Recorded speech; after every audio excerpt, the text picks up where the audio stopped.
Assalamu alaikum wa rahmatullahi wa barakatuhu. Dear students, the next topic we are going to discuss in the Human Resource Management in Education course. This topic is Management Planning Process. The content we are going to discuss for this topic is what is planning, what are features of planning, what is the importance of planning,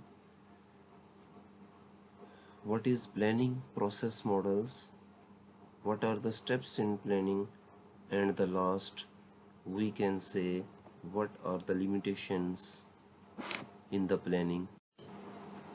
The objectives: when we will discuss this lecture, then you will be able to explain planning, its features and importance, elaborate 7 steps in the planning. Now come up, what is planning? In general, we can say that planning is the process of thinking about the activities required to achieve the desired goals. It is the first and foremost activity to achieve desired results. The planning involves creation and maintenance of a plan, such as psychological aspects that require conceptual skills. There are even couple of tests to measure someone's capability of planning well. As such, planning is a fundamental property of intelligent behavior. An important further meaning, often just called planning, is the permitted building development. In this slide, we can say that planning is deciding in advance what is to be done, when, where, how, and by whom it is to be done. Planning bridges the gap from where we are to where we want to go. Again, I repeat it, where we are, and then we move to where we want to go.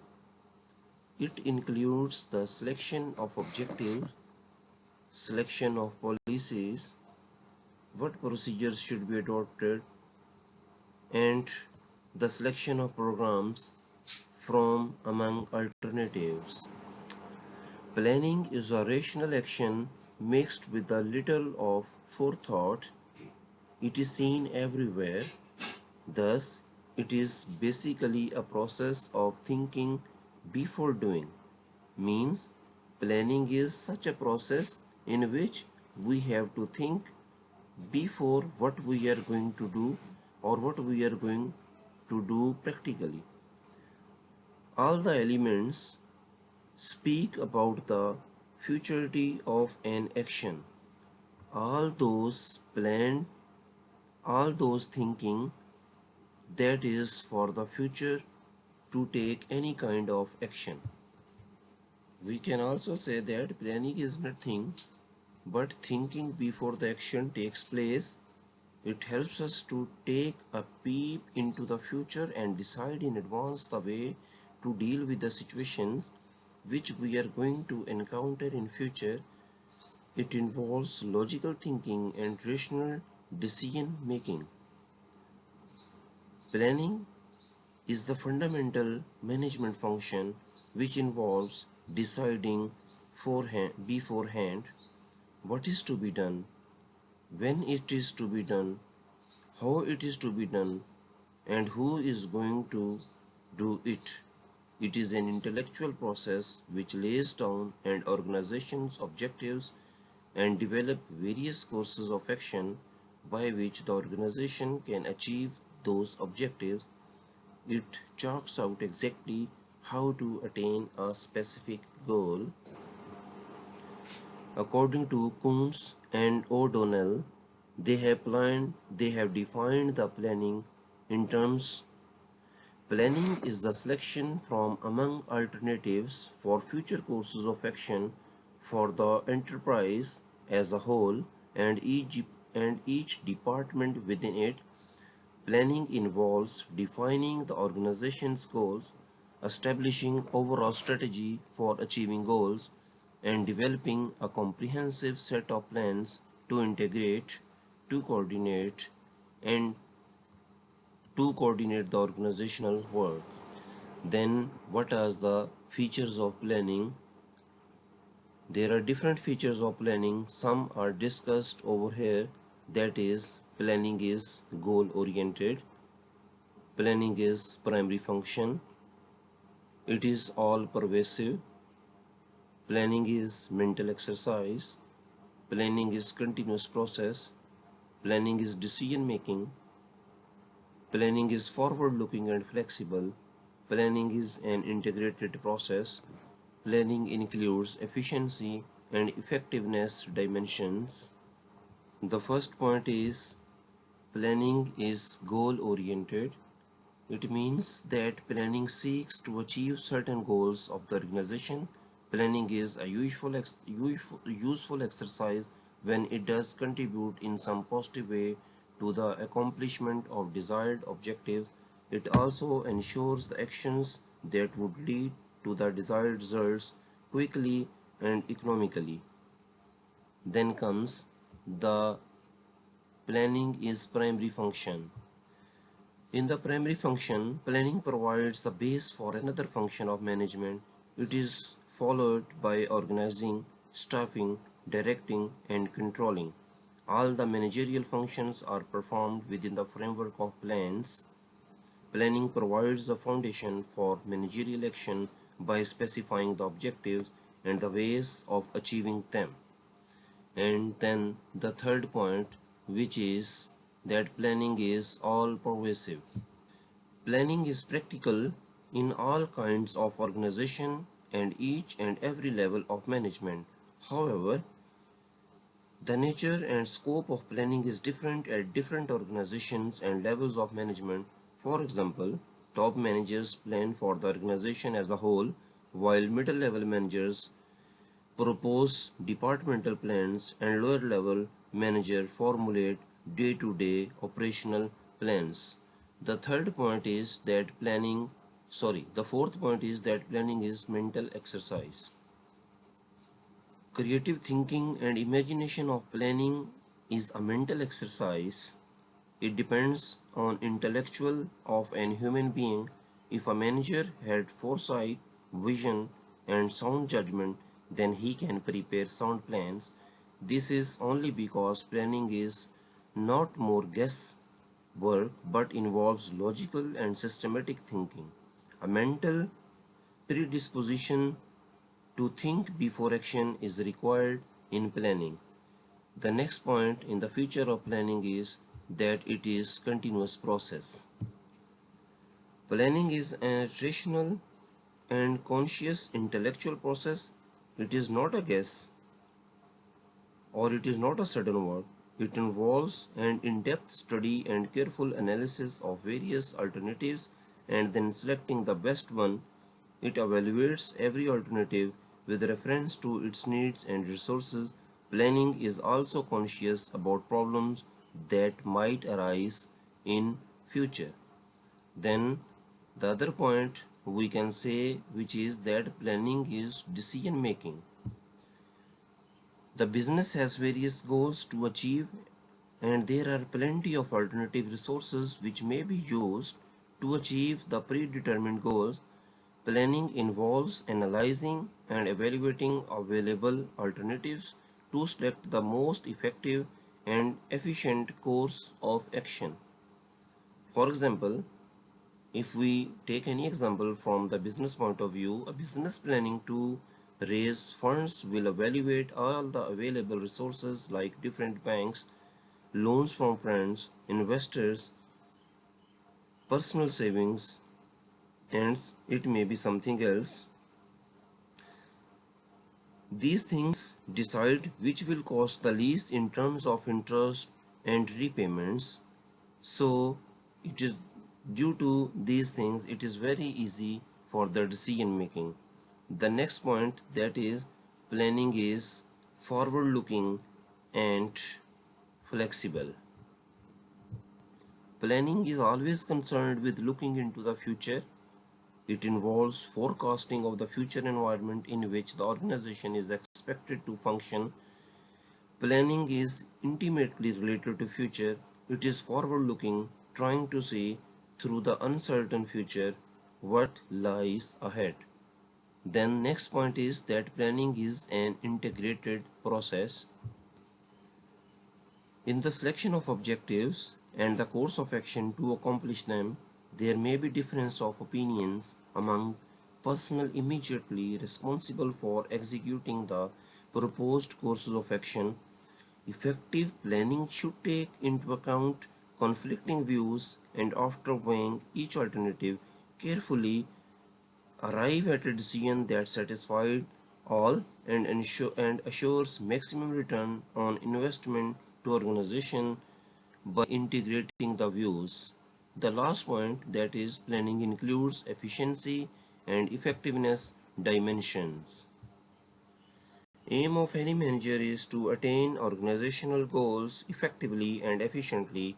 Otherwise, the plans prepared by him has no relevancy. Hence, the plans must be efficient and they must help the management to attain the predetermined goals economically, effectively, and efficiently. These were the features of planning. What is the importance of planning? The planning minimize uncertainty. The things should be very clear. The other important point is that emphasize on objectives. The good planners prepare good objectives and their emphasis is on objectives. When objectives are well prepared, then plans should be according to that objectives and then objectives can be easily achieved. The next point is planning promotes coordination. Coordination means coordination among people within the organization from top to bottom and the coordination with the society or with the stakeholders. Then the other point is that planning facilitates control. Then the next point, that the planning improves competitive strength. Then planning has economical operation.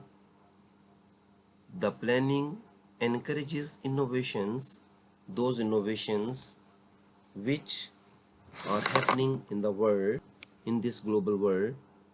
Then planning tackling complexities of modern business. So we move what is planning process model. In this diagram you see that very first goals are set, then data is gathered, then this data is analyzed. After the analysis of data, a plan is being created or developed. Then this plan is implemented and at the last this plan is monitored. If there are drawbacks or deficiencies, then the goals are to be revised, or if a new plan is to be started, then goals are being set and the process is repeated again and again. In the planning process, very first you see where or we know in the company summary, then what are the strengths and weaknesses, then opportunities and threats, then competitive environment. Where are we now? Then we move to where are we going. In the where are we going comes mission and visions and goals and objectives. From where are we going, we move to how are we going to get there.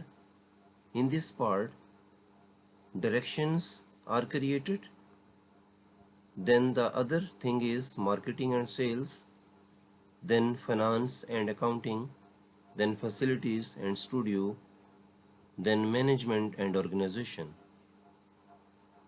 First we see that where are we now. From where are we go to where are we going, then how are we going to get there, and at the last how will we know we have arrived. It means have we achieved our goals or not. In this part track progress. What is the progress of any organization or people working in the organization? What are major programs and initiatives? Then monitor financial results. In the planning process model, you can see over here that perception of opportunities, then objectives are established, then premises are planned, then alternatives are identified. After the identification of these alternatives are evaluated, then alternative plans are chosen, then formulating of supporting and establishing sequence of activities. Now we move to the steps in the planning process. There are 7 essential steps in the planning process. The first step in the planning process is setting goals. The goals have to be set. Establish the targets for the short and long range future. If we take any example, for example, 20% growth over last year's sales in present financial year. Then the other example is to increase market share by 5% in next 5 years. The second point is analyzing and evaluating the environment. Analyze the present position and resources available to achieve goals or objectives. What are we now? What are the limitations in the environment? What resources do we have? Are there any external factors that can influence the objectives and accomplishment? The third point is determining alternatives. Construct a list of possible courses of actions that will lead you to your goals. Then the fourth step in the planning process is evaluating the alternatives, listing and considering the various advantage and disadvantage of each of your possible courses of action. After evaluating, the fifth point is selecting the best solution, selecting the course of action that has the most advantage and the fewest serious disadvantages. The sixth point is implementing the plan, determining who will be involved, what resources will be assigned, how the plan will be evaluated, and reporting procedures. The seventh step in the planning process is controlling and evaluating results, making certain that plan is going according to expectations and making necessary adjustments. Then we go, what are the limitations in the planning process? First point is lack of accurate information. The second point is time and cost. The third point is resistance to change. The fourth point is lack of ability to plans. Then the next point is false sense of security. Then we move to the other point, which is environmental constraints. Then the other point is influence of external factors. Then non-availability of data. The other point is people's resistance. And the last limitation for the planning process is inflexibility. First point is lack of accurate information.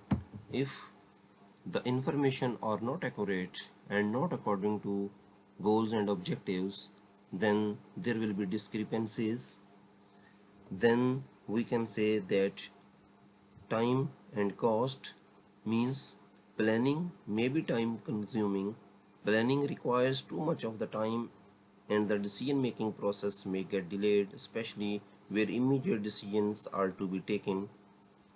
Then if the cost exceeds, then the financial constraints may be there.